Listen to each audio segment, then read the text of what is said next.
En esta mañana vamos a hablar del profeta Malaquías. Este profeta podrán encontrar el libro en el Antiguo Testamento y como podrán darse cuenta, pues se encuentra al último del Antiguo Testamento, es el último, antes de empezar el Nuevo Testamento.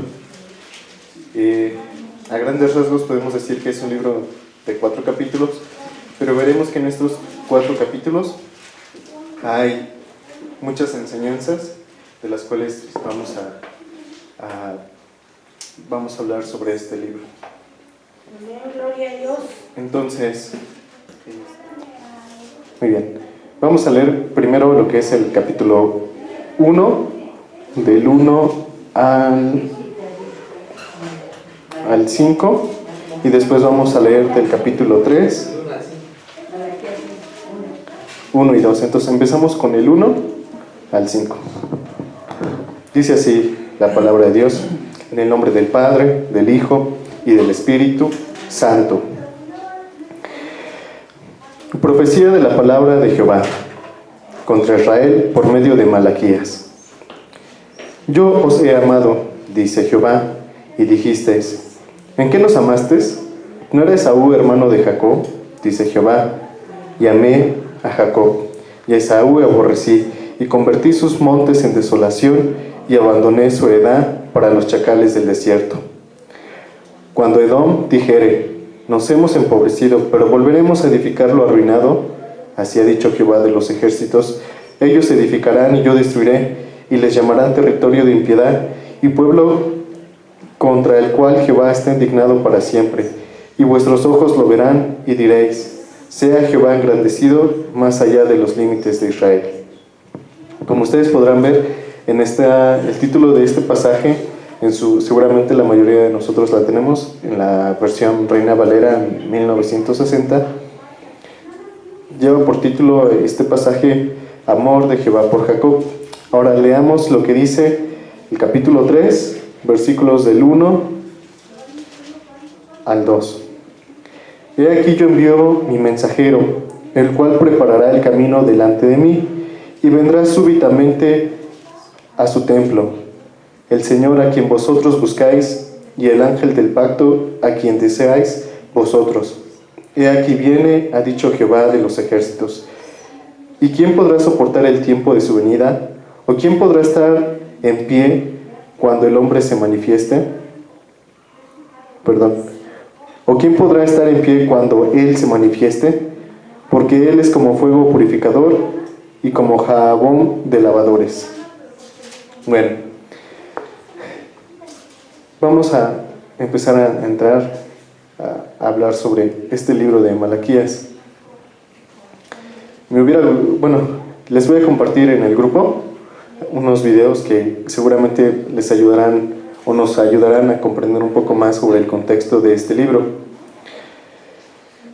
El profeta Malaquías, como aparece en el Antiguo Testamento, es el último de los libros, pero recuerden que previamente habíamos estudiado otros profetas menores.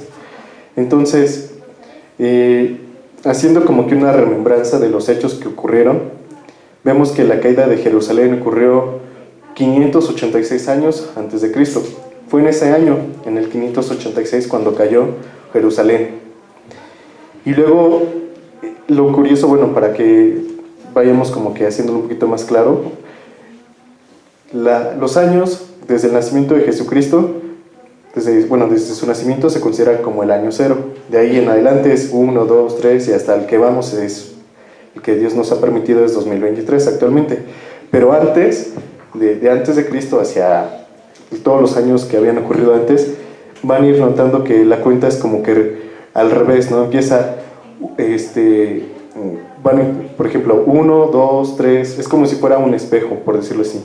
Es decir, van a notar que a medida que la fecha o un año, por ejemplo, el 586, si lo pudiéramos dibujar, está por aquí, y el año 400 está más adelante del 586, es decir, es como si fuera en cuenta regresiva, ¿sale?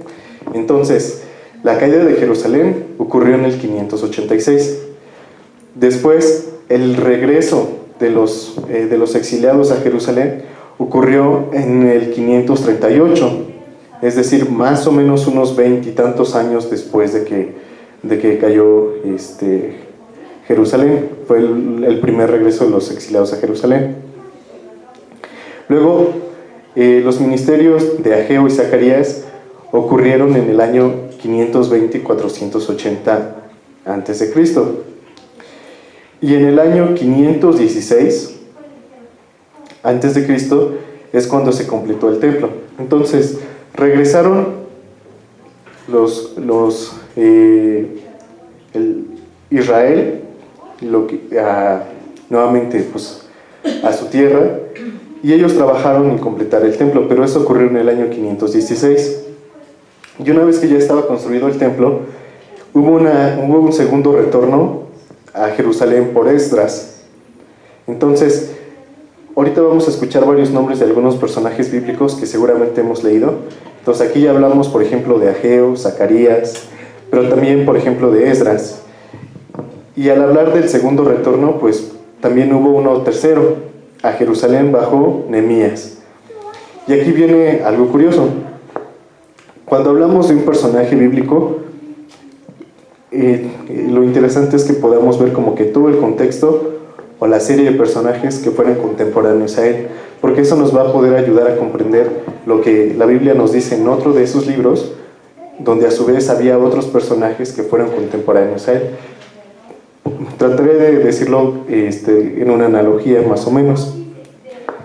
Por ejemplo, cuando nosotros estudiamos sobre la historia de México y, por ejemplo, empezamos a conocer la biografía de algún personaje histórico, por decir algo, Miguel Hidalgo. Si leemos su biografía, pues podemos imaginarnos a Miguel Hidalgo en ese año de la biografía que nos están hablando, pero a su vez, si nosotros pudiéramos conocer quién más vivió en la época de Miguel Hidalgo, pues podríamos encontrar tal vez que había otros personajes como Iturbide y muchos más personajes así históricos. Entonces, algo parecido así ocurrió. Al hablar de Malaquías, hubo unos personajes que le antecedieron un poco, pero que fueron, podría decirse, contemporáneos. Y estos personajes fueron Esdras y Nehemías.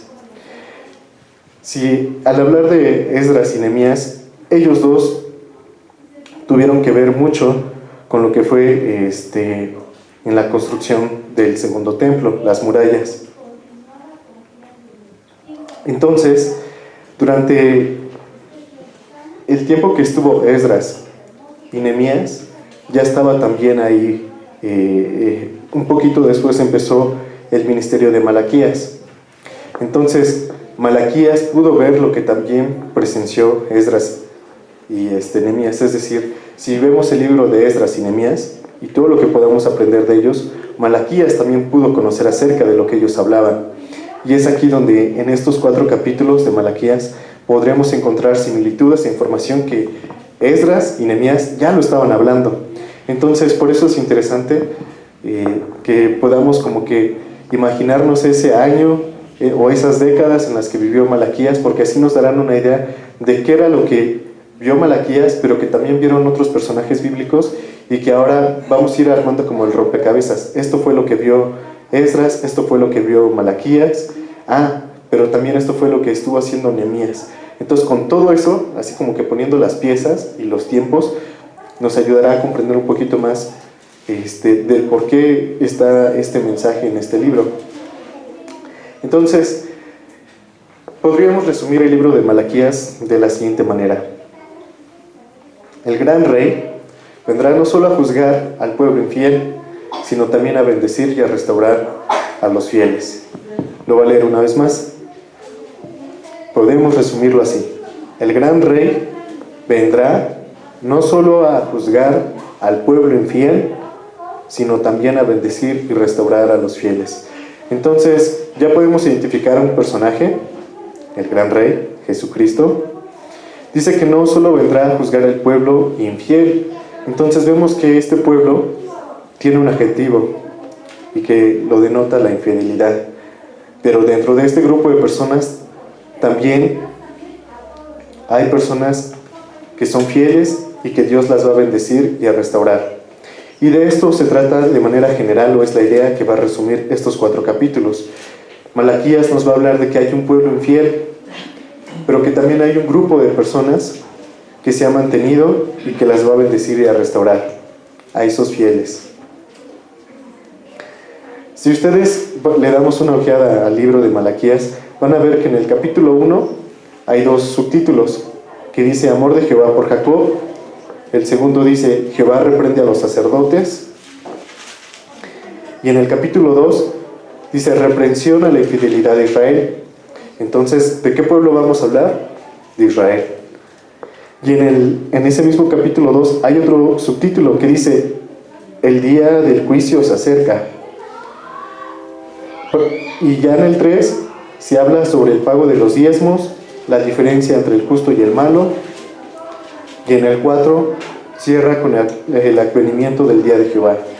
Entonces, ya con estos títulos, así como que dando un panorama, podemos ver que este libro, como estábamos leyendo en la frase anterior, nos habla del amor que Dios tiene por Jacob, que Dios, dentro de ese pueblo, hay un grupo de personas que son los sacerdotes, y de los cuales Jehová, dice el título, los reprende.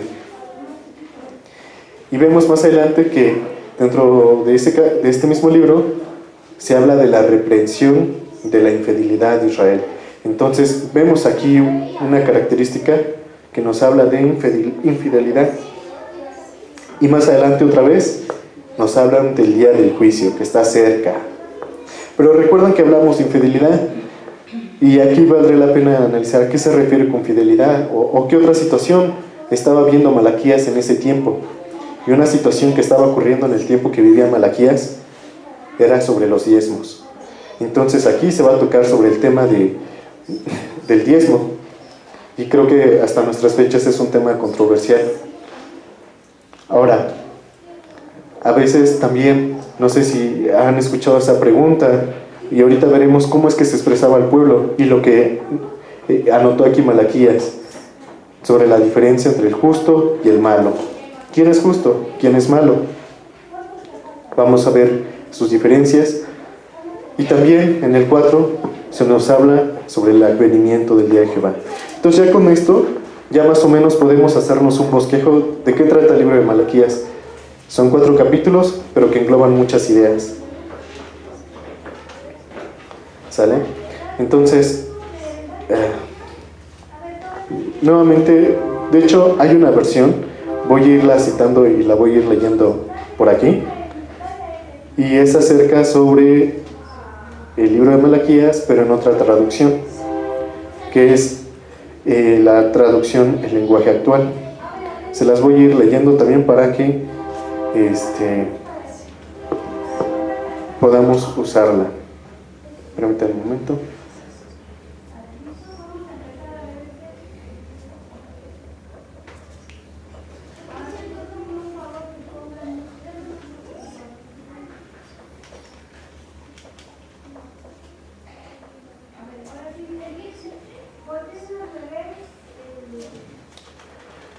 Esto dice así en la traducción en lenguaje actual: Dios ama a su pueblo. Yo soy Malaquías. Dios me dio la orden de comunicarles a ustedes, los israelitas, este mensaje. Israelitas, Dios los ama. Y ustedes preguntan, ¿y cómo nos demuestra ese amor? Dios les responde: recuerden, israelitas, que yo prefería a Jacob y no a Esaú, a pesar de que Esaú era su hermano mayor. Recuerden también que yo convertí en un desierto la tierra de Esaú, a pesar de que era una región montañosa. Ahora solo viven allí los chacales. ¿Recuerdan esa historia que está al principio de la Biblia, donde se habla de estos 2 gemelos, de Esaú y Jacob? Y aquí vemos cómo es que los descendientes de Jacob le preguntan, bueno, Dios empieza haciendo una afirmación a través de su siervo Malaquías y dice: israelitas, Dios los ama. Pero ¿qué es lo que responde el pueblo? ¿Y cómo nos demuestra ese amor? Creo que las actitudes que podemos ir notando ahorita a lo largo de este libro, notarán que el profeta empieza a dar una serie de enunciados, pero el pueblo reacciona con preguntas. Entonces, ahí Malaquías les está expresando que Dios ama a Israel, pero el pueblo que dice, ¿y cómo nos demostró Dios que nos ama, no? Es como una actitud de, si pudiéramos reflejarlo, tal vez en otros contextos. Por ejemplo, tal vez este ejemplo pudiera ser conocido, o pues sí, o familiar tal vez. Cuando, por ejemplo, hay papás que les dicen a sus hijos, yo te amo, hijo, yo te quiero, y el papá y los hijos le responden, tú no me quieres, o ¿cómo sé que tú me quieres? O no me demuestras tu amor. Entonces es algo parecido. Aquí el profeta le está expresando el mensaje de Dios, que Dios ama a Israel, pero Israel, imagínenselo, o sea, todo el pueblo le responde, ¿y cómo Dios nos demuestra que nos ama? Y viéndolo tal vez en otro contexto, es como tal vez los más pequeños, tal vez adolescentes y hasta en otras edades, le dicen a los padres, yo no sé si realmente me amaste, si me quieres, y es donde le reprochan tal vez al papá, ¿no? Entonces, esto es lo que decía el pueblo, pero vean, nótese, imagínense ese diálogo entre el pueblo y lo que está expresando aquí. Dios les responde, recuerden israelitas, que yo preferí a Jacob y no a Esaú, a pesar de que Esaú era su hermano mayor. Recuerden también que yo convertí en un desierto la tierra de Esaú, a pesar de que era una región montañosa. Ahora allí viven los chacales. Pero retomando nuevamente el otro ejemplo o analogía, imagínense ahora la respuesta del papá diciéndole a los hijos, hijo, a lo mejor tal vez no veas que te amo así, indirectamente, pero, o mejor dicho, el papá explicándole cómo es que demuestra ese amor, trabajando por ellos, llevándolos al doctor de la madrugada, haciendo esto y el otro, y los hijos a veces con una actitud pues de reproche o cuestionándoles si realmente los ama, ¿no? Entonces así es algo parecido con los israelitas. Aquí vemos que Dios que prefirió a su antepasado, que fue Jacob, y no al hermano de Jacob, a Esaú. Y vemos que de Jacob salió la descendencia, que fueron las 12 tribus. Y bueno, vamos a continuar leyendo. Dice, si los descendientes de Esaú intentan reconstruir su país, yo les aseguro que volveré a destruir lo que ellos construyan. La tierra de Esaú será conocida como el país de maldad, y su pueblo será conocido como el pueblo con el que Dios siempre está enojado. Yo soy el Dios Todopoderoso y les juro que así será. Ustedes lo verán con sus propios ojos y entonces dirán, la grandeza de nuestro Dios va más allá de nuestras fronteras. Entonces, vemos que el primer capítulo, los primeros versículos empieza con ese enunciado, esa declaración de amor de Dios hacia su pueblo, pero su pueblo quiere que le diga cómo lo demuestra, y Dios ya empezó a responder. Pero ahora vemos que de toda esa población de Israel, Malaquías se dirige al grupo de los sacerdotes y les dice a los sacerdotes, sacerdotes, nuestro poderoso Dios me manda a decirles a ustedes, los hijos respetan a sus padres y los esclavos respetan a sus amos, pues yo soy su padre y su amo, y sin embargo ustedes, los sacerdotes, no me respetan, me tratan como si no valiera nada. Ustedes los sacerdotes se defienden y preguntan, ¿por qué nos acusa Dios? ¿Cuándo le hemos faltado el respeto? ¿Cuándo lo hemos ofendido? Pero el Dios Todopoderoso les responde, me ofenden cuando desprecian mi altar, cuando me presentan como ofrenda a animales impuros, que no valen nada, porque están ciegos, cojos y enfermos.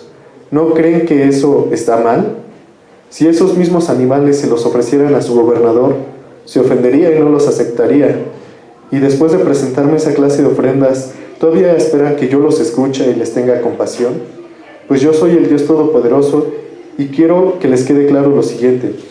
Prefiero que se cierren las puertas de mi templo, ya no me traigan esa clase de ofrendas, porque yo estoy muy molesto con ustedes y no se las voy a aceptar. En todas las naciones del mundo hay quienes reconocen mi grandeza y por eso me presentan ofrendas aceptables. Pero ustedes los sacerdotes hacen todo lo contrario, me faltan el respeto y desprecian mi altar y las ofrendas que allí se me presentan, y desprecian mi altar y las ofrendas que allí se me presentan. Ustedes los sacerdotes se quejan y dicen, nuestro trabajo es muy pesado, pero el Dios Todopoderoso les dice, ¿creen ustedes que voy a recibir con gusto esos animales cojos y enfermos que ustedes me traen como ofrenda? Eso es un insulto, pues para el colmo me traen animales con defectos. Maldito sea el que prometa uno de esos mejores animales y luego me presenta un animal defectuoso. Yo soy el gran rey y todas las naciones me respetan. Yo soy el Dios Todopoderoso y les juro que así lo haré. Y bueno, esto es solamente el primer capítulo, pero vimos cómo es que de ese mensaje general donde Dios expresa su amor a todo el pueblo, en ese pueblo hay un grupo, los sacerdotes, y que Malaquías empieza a hablarles y les empieza a decir la forma en la que están actuando. Esos sacerdotes no están respetando el templo, y si lo ven, Dios les dice, me tratan como si no valiera nada, y de todo lo que hacen, ¿saben qué? Si me van a seguir trayendo así las cosas, mejor cierren las puertas de mi templo y no me traigan nada. Entonces vemos que Dios también no le agrada la forma en la que estaba actuando el pueblo, los sacerdotes. Y en una parte más adelante menciona que los sacerdotes, por la forma en la que están actuando, la gente les pierde el respeto y están haciendo pecar a otras personas. Y permítanme un momento, ahorita les digo bien.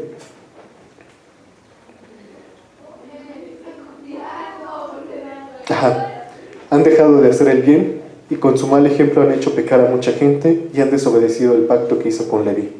Y ahorita vamos a ver quién era Leví. Los Leví, regresando un poquito a la historia, hablamos de Jacob.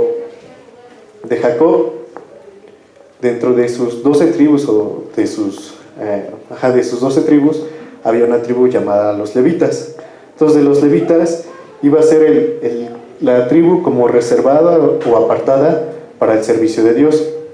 Entonces de Levi pues saldrían los sacerdotes o la línea sacerdotal.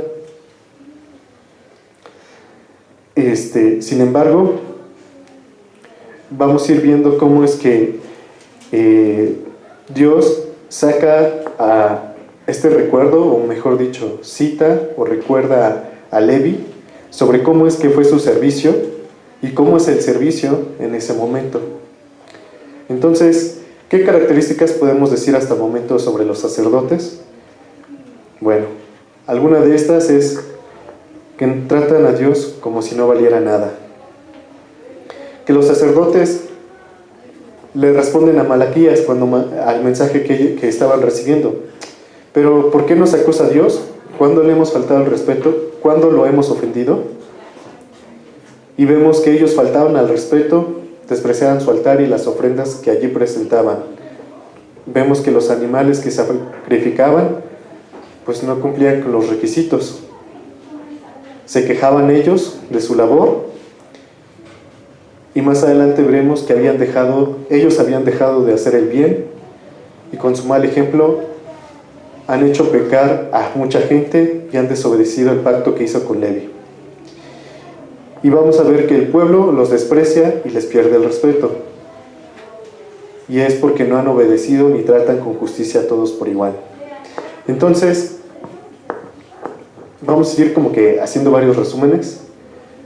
El pueblo de Dios ya regresó del exilio de Babilonia. Sin embargo, vemos que dentro de ese regreso ocurrieron varios hechos.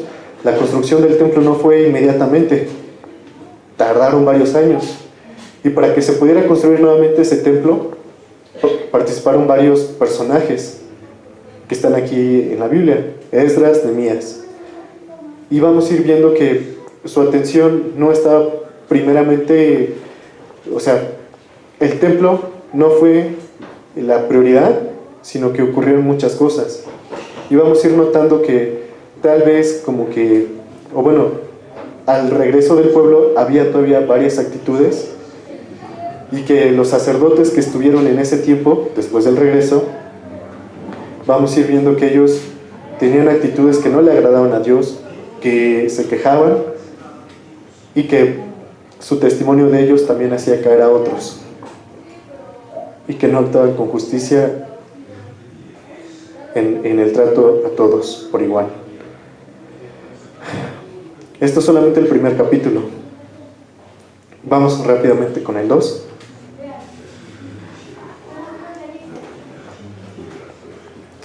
Y aquí en el 2 ya nos empieza a hablar sobre cómo Dios castigará a los sacerdotes. Dice: esta advertencia va para ustedes, los sacerdotes. Estoy leyendo en la traducción en lenguaje actual. Si no me obedecen y aprenden a respetarme, yo los maldiciré. Si no me sirven con sinceridad, cambiaré en maldición mis bendiciones para ustedes. Además les quitaré el poder y les untaré en la cara el estiércol de los animales que me ofrecen. Entonces los barrerán a ustedes junto con ese estiércol. Yo soy el Dios Todopoderoso y les juro que así lo haré. Sí, les advierto esto, es para que sepan que quiero cumplir el pacto que hice con Leví, el antepasado de ustedes. Imagínense ese diálogo. Sí, les advierto esto, es para que sepan que quiero cumplir el pacto que hice con Leví, el antepasado de ustedes. Con ese pacto me comprometí a darle vida y paz. Leví, por su parte, se comprometió a respetarme y honrarme, y así lo hice. Y así lo hizo. Yo soy el Dios Todopoderoso y les juro que así fue. Leví nunca engañó a la gente, sino que les enseñó la verdad. Siempre vivió en armonía conmigo y fue una persona tan honesta que a muchos los apartó de la maldad. Ustedes, los sacerdotes, son mis mensajeros. Su deber es enseñar mis mandamientos a los que me buscan. Pero ustedes han dejado de hacer el bien. Con su mal ejemplo han hecho pecar a mucha gente y han desobedecido el pacto que hice con Leví. Yo soy el Dios Todopoderoso y les juro que así es. Si yo he hecho que el pueblo los desprecie y les pierda el respeto, es porque ustedes no me han obedecido ni tratan con justicia a todos por igual. Entonces, ya empezamos aquí en el capítulo 2 a notar estas advertencias para los sacerdotes. Vemos cómo es que Dios habla de su antepasado de Leví y les hace la comparación sobre cómo fue su vida de Leví y cómo es que la vida de Leví sirvió para que más personas se apartaran del mal. Pero los sacerdotes en ese momento, con su forma, su testimonio de vida, estaban conduciendo a los demás a caer, a pecar. Creo que es un mensaje que nos ayuda a meditar, porque aquí podemos notar que se habla sobre el testimonio.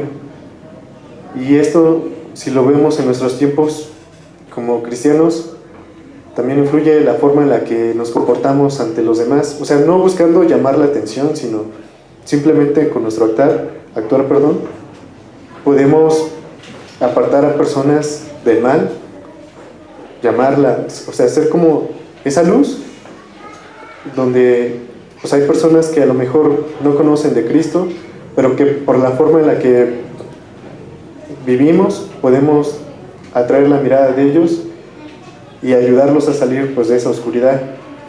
Claro, nosotros solamente aportamos un granito, es Dios el que hace la obra, pero que podamos ser pues ese cerillito en ese cuarto oscuro. Entonces vemos que Dios les hace la advertencia a los sacerdotes y vemos las características que tenía Leví. Una es que les enseñaba la verdad al pueblo, que vivía en armonía con Dios, no engañaba a la gente, que se comprometió a respetar y a honrar a Dios, y que fue una persona tan honesta que apartó a muchos de la maldad. Entonces, si le volviéramos a leer el capítulo 1, pues vemos que la forma de vida que tenían los sacerdotes pues difería de su antepasado, y es por eso que Dios le manda esa advertencia a los sacerdotes para que cambien. Creo que esto nos ayuda a meditar, porque nos ayuda a pensar cómo es que estamos teniendo nuestra relación con Dios y si también la estamos honrando, o sea, sí, honrarlo a Él. Y bueno, en consecuencia, pues en esa forma en la que honramos también pues se va a ver reflejada en el trato a los demás, en la forma en la que hablamos, en la que somos honestos con ellos, con la gente que nos rodea. Y vemos cómo es que los sacerdotes pues reciben esta advertencia. Y aquí algo curioso es que, y esto es para, bueno, pienso yo, considero que es para meditar, porque vemos que por el testimonio que tenían, dice: si yo he hecho que el pueblo los desprecie y les pierda el respeto, es porque ustedes no me han obedecido ni tratan con justicia a todos por igual. Entonces vemos que la obediencia a Dios pues trae honra también para nuestras vidas, porque vemos que la forma en la que vivían los sacerdotes Dios hizo que el pueblo los despreciara, que les perdieran el respeto, porque ellos no habían obedecido, y también porque ellos no trataban con justicia a todos por igual. Entonces, aquí podríamos preguntar, hacer preguntas y meditarlas. No es necesario que en este momento las respondan, pero sí podemos meditar cómo es el trato de nosotros hacia los demás, si hay respeto, si hay igualdad, si lo hacemos con justicia, si obedecemos a Dios. Y también eso nos puede ayudar a pensar, no tanto, o sea, a considerar cómo es que las personas nos perciben a nosotros, ¿no? ¿Nos tratan con respeto? Y evaluar, sí me están tratando por respeto, pero ¿por qué, no? Es por la forma en la que yo doy testimonio con ellos. Y no sé si lo han llegado a notar, pero por el trato que tú le das a una persona, incluso la persona te lo devuelve incluso de la misma manera, ¿no? Entonces, si tú le hablas a una persona por un apodo, pues la persona a veces, si ella sabe que a ti te dicen de un modo, también te habla de ese modo. Pero si tú le hablas a una persona por su nombre, con amabilidad, esa persona también te trata de esa forma, con amabilidad y respeto. Y aunque tal vez esa persona no se comporte casi siempre así, pero con el solo hecho que tú la tratas, ella dice: ah, no, tú me tratas bien, yo te trato bien. Los demás me podrán tratar de otra manera y soy grosero con ellos, pero tú que me tratas bien, a ti te doy el trato como tú me das. Entonces, eso es solamente una consideración. Imagínense cómo era el trato de los sacerdotes en ese tiempo para que el pueblo los despreciara. ¿Qué habrían hecho aquellos sacerdotes para que el pueblo, cuando hablamos de despreciar, qué podríamos entender?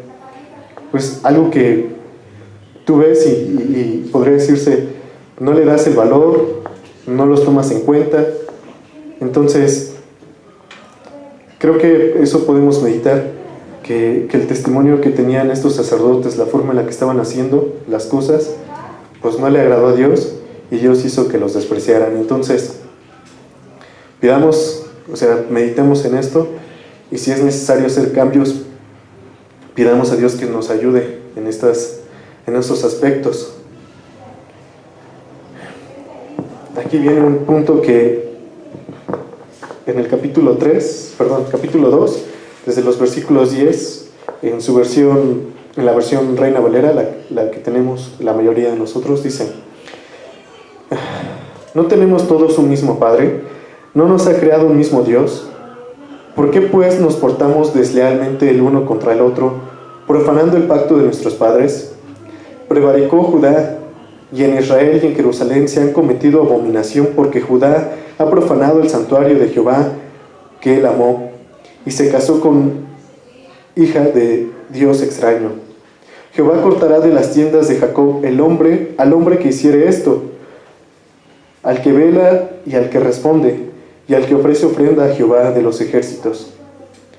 Y esta otra vez haréis cubrir el altar de Jehová de lágrimas, de llanto y de clamor.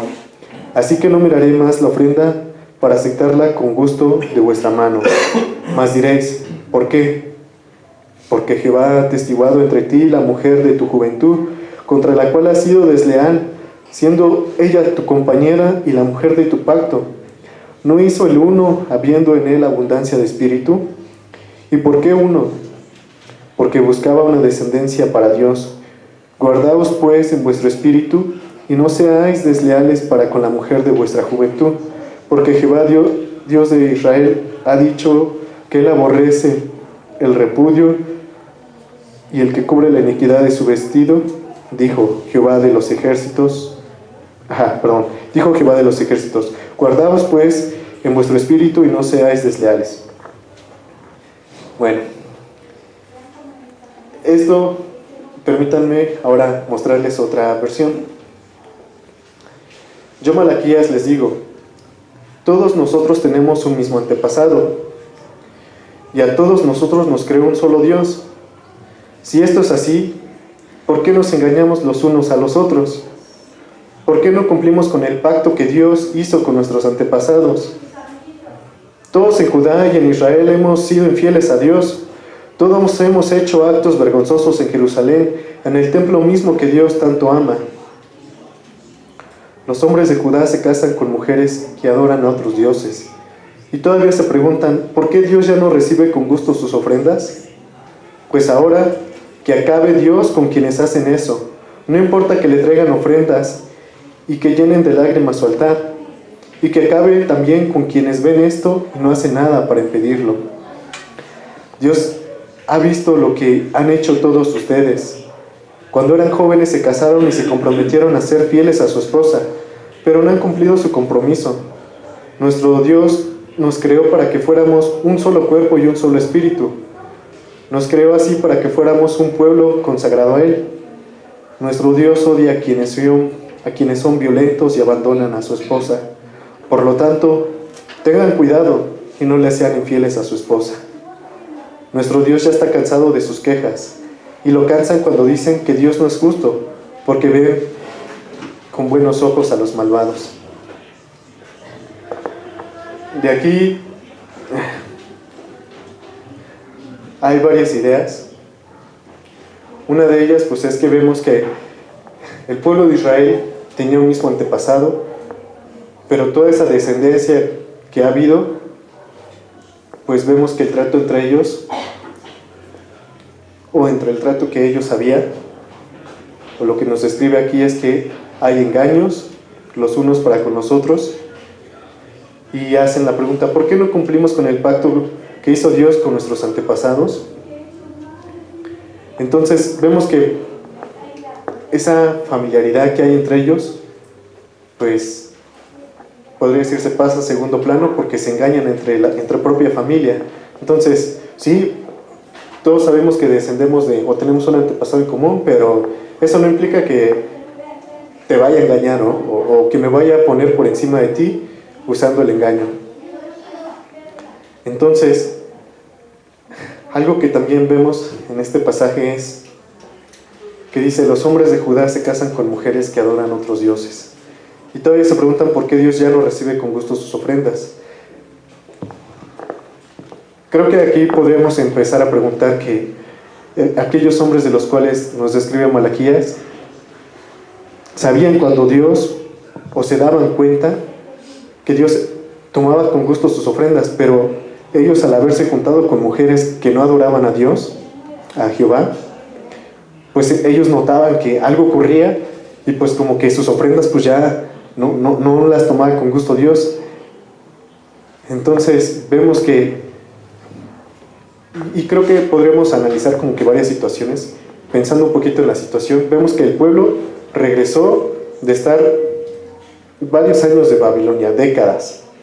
Regresan, pero vemos que al regresar otra vez a su ciudad, siguen casándose con mujeres que no tienen su misma fe, aquellos hombres. Y vemos que ellos,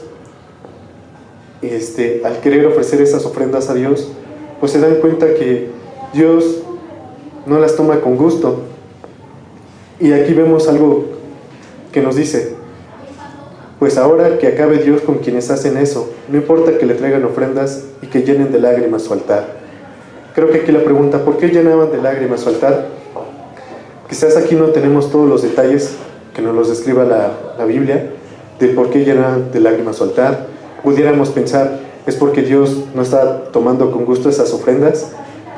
Y podríamos pensar muchas cosas más que pudieran implicar esa situación. Y vemos que esa relación de diferentes fes me hace meditar si también esas lágrimas pudieron haber sido porque pudieran haber o pudo haber problemas entre el trato entre ellos, ¿no? Yo creo en esto, pero tú crees en el otro, y eso puede desencadenar una serie de problemas dentro de la familia. Entonces vemos que ellos ofrecían ofrendas, pero vemos que aquí en la Biblia dice pues que Dios acabe con quienes hacen eso. Entonces ellos pedían que ya no siguiera, que el pueblo de Dios ya no se siguiera juntando con personas de diferente credo. Aquí vemos que expresan que ya se acabara esa situación. Y también pedía que quienes veían eso y no hacían nada para impedir eso, que también se acabara con esa situación. Y creo que eso a mí me hace meditar, o sea, que había espectadores que veían esas relaciones, pero pues no hacía nada. Y aquí quizás, bueno, no vemos todos los detalles, pero podríamos meditar las consecuencias que podría desencadenar o que había o pudo haber de que los hombres de Judá se juntaran con mujeres de otro credo. Y bueno, aquí la Biblia nos habla de hombres de Judá. Aquí no tenemos todos los detalles, pero centrándonos solamente en lo que estamos leyendo, en esa relación quizás nuevamente por ese credo diferente pudo haber o estaba desencadenando, me hace imitar quizás problemas en las familias. Y si la familia es el núcleo de la sociedad, imagínense cómo es que quizás esas peleas pues se transmitían a los hijos tomaban una postura porque de qué lados iban, si a lo que decía el papá, la mamá, y quizás por inclinarse a una postura a la otra, pues también había personas donde los más pequeños iban creciendo, y quizás sí crecieron de un linaje, o podríamos decirlo, de su papá que era judío, pero su mamá pues no. Entonces quizás ellos iban con el lado de la mamá, y ellos al ser por parte del pueblo, pues vemos que el pueblo pues también no estaba consolidado completamente todos en creer en Dios. Entonces podríamos pensar más y más y más, y me hace meditar que todo eso tenía consecuencias para el futuro, porque quizás pensando en un ejemplo de una familia donde el papá y la mamá tuvieran el mismo credo, si bien por ser humanos, porque somos humanos, no somos perfectos, al menos ellos tratarían o les enseñarían el camino de Dios, y eso al niño le ayudaría a seguir creciendo para que se afirmara y no se apartara en su vejez del camino de Dios. Pero vemos que si esa situación de casarse con una persona que cree y no cree, pues al futuro el niño va a decir, pues ¿a quién le hago caso, no? ¿Qué postura tomo? Y al final de cuentas todo eso se va a ver reflejado en el futuro de ese pueblo de Israel, entonces teniendo muchas consecuencias. Y lo que vemos aquí es donde decía Malaquías, ya, que se acabe esa situación, y los que están viendo esa situación y no hacen nada, también que se acabe con ellos. Entonces, por lo que vemos es, Dios estaba preocupado, sí, por el pueblo en ese momento, pero también para lo que vendría en el futuro, para que ese pueblo, a mí me hace meditar, pues esté consolidado en él. Y bueno, vamos a ir viendo que también la Biblia nos habla de una institución, el matrimonio, y nos hace remembranza de que cuando las personas son jóvenes, aquí dice, se casaron y se comprometieron a ser fieles a su esposa, pero no han cumplido con su compromiso. ¿Qué pudo haber pasado ahí para que aquellos hombres pues no mantuvieran su fidelidad a esa mujer de su juventud? En los versículos del 15 al 16 dice, nuestro Dios nos creó para que fuéramos un solo cuerpo y un solo espíritu. Nos creó para que fuéramos un pueblo consagrado a Él. Nuestro Dios odia a quienes son violentos y abandonan a su esposa. Vemos que al hablar de violencia en los matrimonios, uno pudiera pensar pues que México podría ser referente en esos temas, ¿no? Pero vemos que desde el Medio Oriente e Israel había hombres que violentaban a sus mujeres. Dios quiere al hombre y a la mujer, y vemos que Dios le habla a los hombres y les pide que no las violenten, que no las abandonen. Dice, por lo tanto, tengan cuidado y no le sean infieles a su esposa. Entonces vemos que Dios se preocupa por el hombre y por la mujer. Y vemos que también dice, nuestro Dios ya está cansado de sus quejas, y lo cansan cuando dice que Dios no es justo, porque ve con buenos ojos a los malvados. Creo que este comentario sigue estando presente en nuestros tiempos, tal vez dicho de otras maneras, pero por lo que vemos la idea es que el pueblo se quejaba y decía que Dios no es justo porque ve con buenos ojos a los malvados. Y aquí algunas formas en las que pudiera estar esta idea expresada es, pues, ¿por qué le va bien a los malos y Dios no los castiga? O Dios no hace nada en contra de los malos, o sea, yo veo que prosperan, o sea, roban o pueden expresarse a lo mejor de alguna persona que está en un cargo público o de en cualquier círculo que se encuentre, pero que está actuando mal y no le pasa nada. Todos saben lo que hacen, pero no le pasa nada. La autoridad a lo mejor pudiera conocer algo sobre esa persona, pero no le pasa nada. Entonces el pueblo se quejaba y opinaba y decía que Dios no es justo porque ve con buenos ojos a los malvados. Entonces ellos consideraban que Dios estaba, por decirlo, o sea, veía con bien lo que hacía la gente mala, pero Dios no ve las cosas de esa manera. Y si pensamos un poquito más en eso, alguna vez creo que hemos escuchado la idea de que si Dios no ha venido, o si queremos que Dios acabe con la maldad, pues habría que considerar muchas cosas. Es decir, Dios es justo, Dios es santo, y si Dios no ha venido es para que mucha gente pueda, ahorita lo vamos a, permítanme un momento, pero recuerdo que lo hemos leído en una de las cartas de Pedro, pero Dios espera que mucha gente se salve. Y también podríamos preguntarnos nosotros, ¿cómo nos encontramos en estos momentos? Aquí hablamos de gente que es, en el último versículo dice, de los malvados. ¿Y quiénes son personas malvadas? Podríamos decir, pues las personas que actúan mal, ¿no? Pero, nuevamente, hay que pensar que Dios tiene el control. Habrá muchas cosas que quizás no le parezca a las personas, pero Dios es soberano y tiene el control. Y si no ha venido es porque tiene misericordia y porque también quiere que mucha gente se salve. Bueno, aquí vamos a hablar ya en el capítulo 3, sobre que Dios enviará a su mensajero y de cómo Dios juzgará a su pueblo, y también sobre el libro de Dios. Dice, el Dios Todopoderoso ha dicho, miren al mensajero de mi pacto, ustedes esperan su llegada y él ya se ha puesto en marcha. Lo estoy enviando delante de mí para que me prepare el camino. Cuando menos lo esperen, yo entraré en mi templo.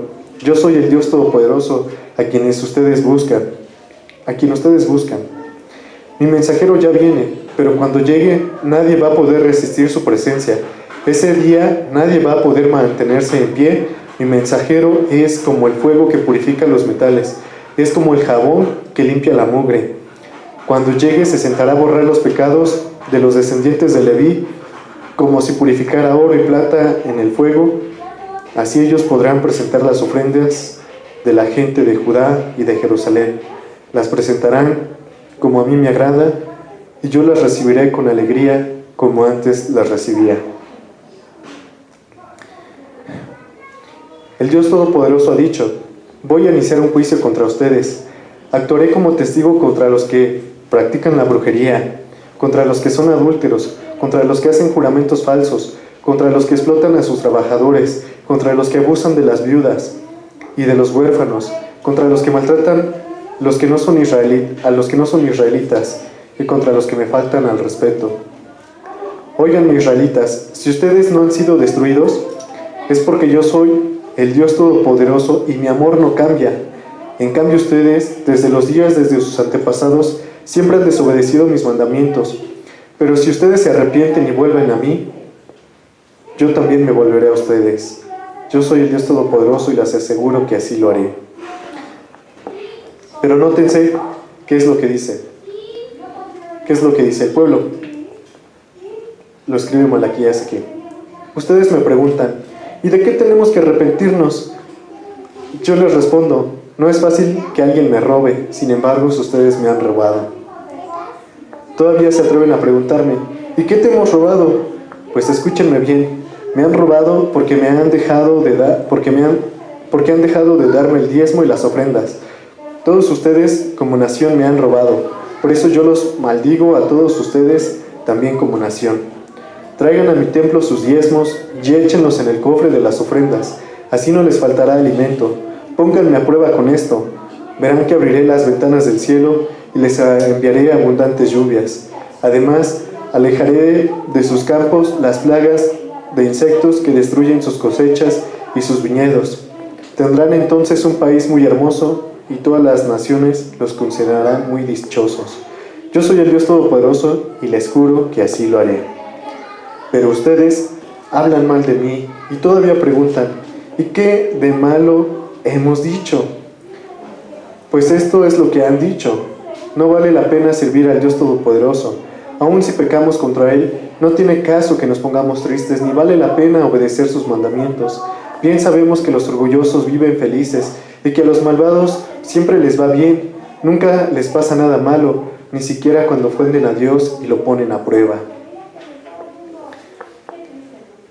Y en estos tres versículos siguientes, veremos que se habla de un libro.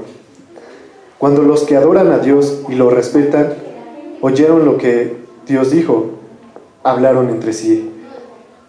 Dios se dio cuenta de esto y les prestó atención y entonces mandó que se anotaran en un libro sus nombres para recordarlos. Además, Dios dijo acerca de ellos, ya viene el día que ellos volverán a ser míos. Serán mi tesoro especial y no les haré ningún daño. Los trataré como trata un padre a los hijos que le sirven. Entonces ustedes verán una vez más que hay diferencia entre el bueno y el malo, entre el que adora a Dios y el que no lo adora. Esto es el tercer capítulo. El 4 es muy breve, pero vemos que hay muchas ideas aquí. Vemos que aquí ya se nos empieza a hablar de un libro en el cual están escritos los nombres para recordar aquellas a quienes respetan y adoran a Dios. Y vemos que ellos recibirán un trato especial, que serán considerados por Dios un tesoro especial, y que nadie les hará ningún daño, y que los tratará como un padre, o les dará el trato como trata un padre a los hijos que les sirven. Entonces, es en este punto donde Dios nos dice que ahí es donde se verá la diferencia entre el bueno y el malo, entre el que adora a Dios y no lo adora. Vemos que este libro se escribió con muchos siglos atrás de la venida de Jesucristo, pero ya desde esos tiempos el pueblo de Israel cuestionaba por qué a la gente que obra mal le va bien. ¿Por qué esto? ¿Por qué Dios no hace esto? ¿Por qué Dios permite eso? Cuestionaban a Dios, se quejaban ante Dios. Y esas actitudes todavía siguen presentes en nuestros tiempos. Quizás con personas que no sé si les ha pasado, que tal vez saben que somos cristianos, en algún punto de alguna conversación nos empiezan a preguntar, pero si Dios es bueno, ¿por qué permite esto? ¿Por qué el otro? ¿Por qué les va así y así? Y a lo mejor hasta tal vez lo escuchamos con personas con las que ni siquiera hemos conversado, o las escuchamos de otras personas que cuestionan sobre la vida o cómo les va a las personas que obran mal. Entonces, esa cuestión, o vemos que esas quejas ya existían desde mucho tiempo atrás. Pero vemos que Dios, sí, habrá un punto en el que se verá claramente la diferencia entre el bueno y el malo, entre el que adora a Dios y el que no lo hace, y el que no lo adora.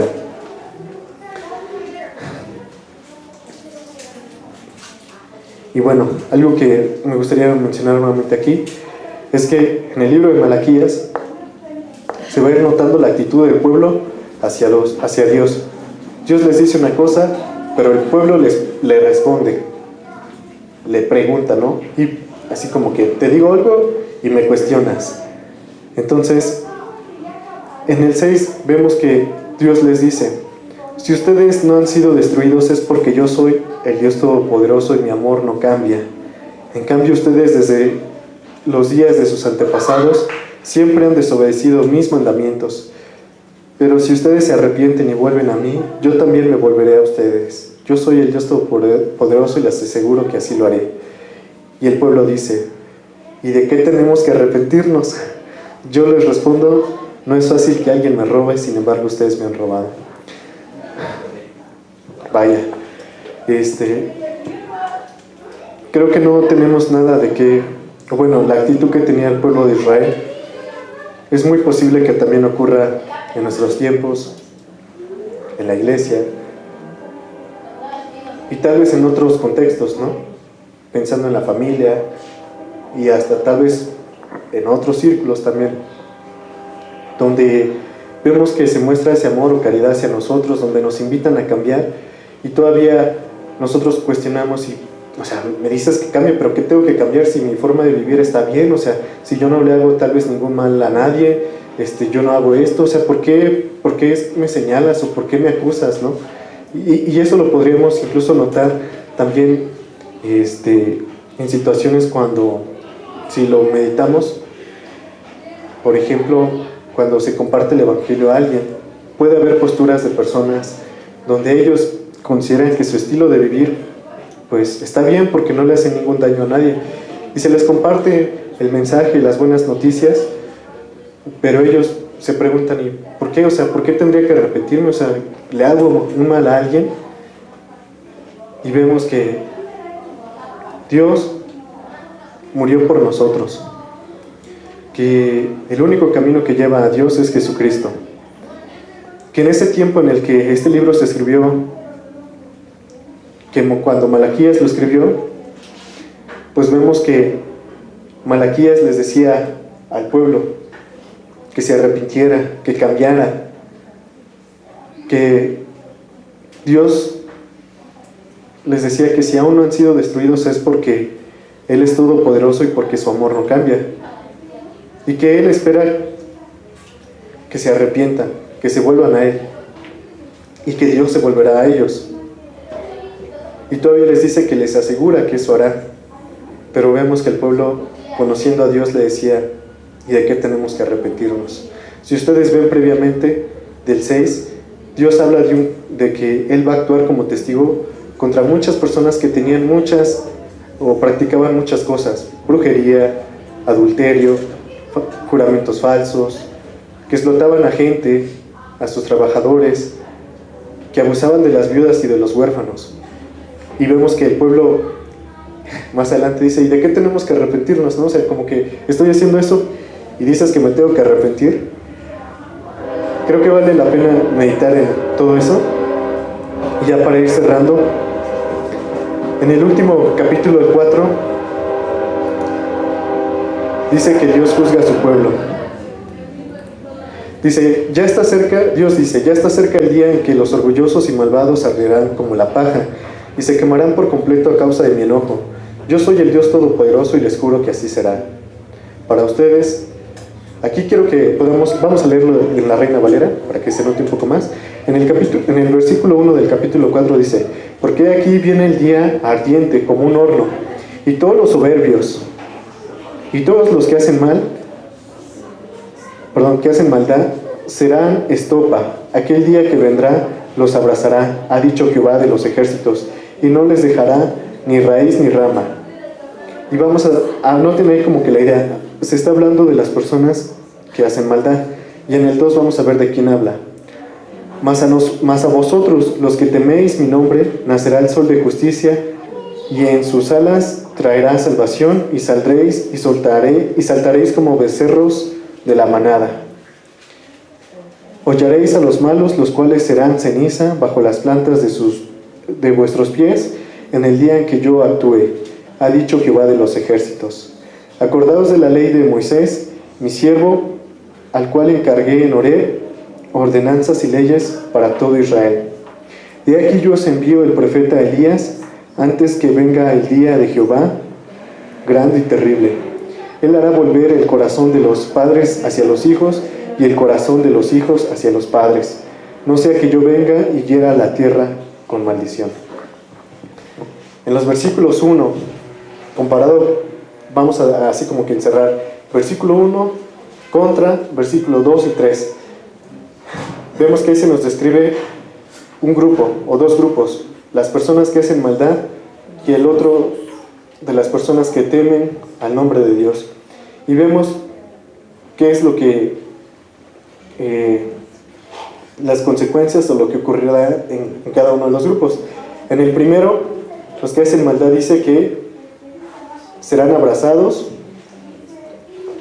serán considerados como estopa y que no dejarán ni raíz ni rama. Es decir, que arderán como la paja y se quemarán por completo a causa del enojo de Dios. Y los que respetan a Dios, la justicia brillará como el sol y les traerá mi salvación. Ustedes saltarán de alegría como saltan los terneros cuando salen del establo. Ya vengo preparado para ese día, y ustedes aplastarán a los malvados como aplastan el polvo que pisan. Yo soy el Dios Todopoderoso y les juro que así será. Entonces, vemos que aquí se nos habla sobre ese día, de cómo Dios, en el día que Él venga, se verá la diferencia entre el bueno y el malo, entre las consecuencias que tendrá cada uno de ellos. Entonces, hoy hemos meditado sobre este libro de Malaquías. Hay muchas ideas por aprender y meditar en este libro, y pues creo que esto nos deja a pensar varios aspectos sobre el amor de Dios que tiene hacia su pueblo, que en ese amor que Dios tiene a su pueblo nos ha alcanzado a nosotros, que nos ha hecho parte de su pueblo, que nos ha injertado en ese pueblo, pero que también debemos meditar sobre la forma en la que vivimos, actuamos, porque pues hay que, en ese amor que tenemos, es decir, en el temor hacia Dios, también se puede o se ve reflejado en la forma en la que vivimos, y es de testimonio. Y hoy hemos estado conociendo cómo es que los sacerdotes fueron advertidos de su testimonio, de su forma de vivir y actuar, y cómo Dios les advirtió que traería consecuencias como maldiciones. Entonces, este libro de Malaquías, vemos que Malaquías en esos 400, 500 años más o menos, él observó toda esta situación en Israel.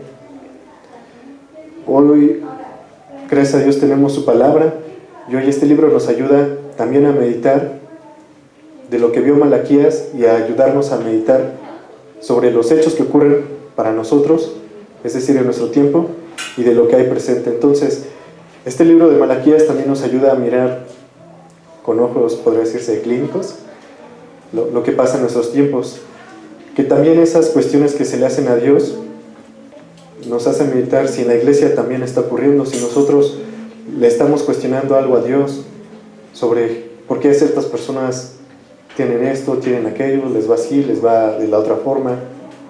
Entonces, pues gracias a Dios por su palabra, y pues oremos para cerrar. Señor, te damos gracias porque en esta tarde, hoy, hemos conocido sobre lo que el mensaje que dejaste en Malaquías, Señor. Señor, hay mucho que reflexionar, hay mucho que necesitamos meditar en las familias, en el actuar del hombre, en el amor, Señor, es decir, en el matrimonio, sobre las uniones, Señor, esas uniones que nos hablabas en tu palabra acerca sobre los matrimonios mixtos. Señor, ayúdanos en nuestras vidas. Yo pienso, considero que hay mucho que meditar sobre nuestras vidas, preguntarnos cómo nos encontramos, Señor. Ayúdanos a meditar sobre estas cuestiones, sobre estos temas en nuestras vidas, Señor. Señor, tú ves el estado en el que nos encontramos y si es necesario o hay aspectos en los cuales no nos encontramos bien delante de ti, ayúdanos, Señor, para que podamos cambiar. Solo tú puedes ayudarnos a cambiar. Señor, ayúdanos, te necesitamos. Ayúdanos, Padre. Hay situaciones, vemos que el pueblo se expresaba, había quejas, Señor. Y probablemente quizás nosotros nos quejamos, Señor. Ayúdanos, Padre. Si te hemos fallado, perdónanos.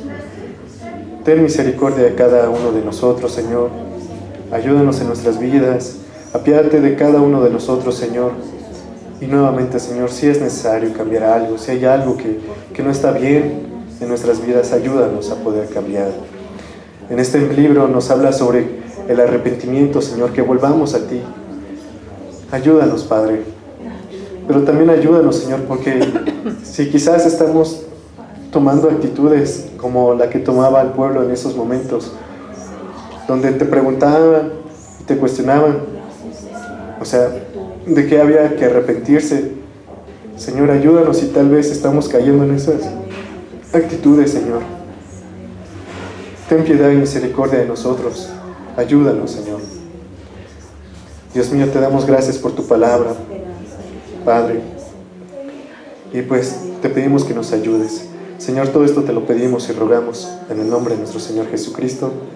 Amén.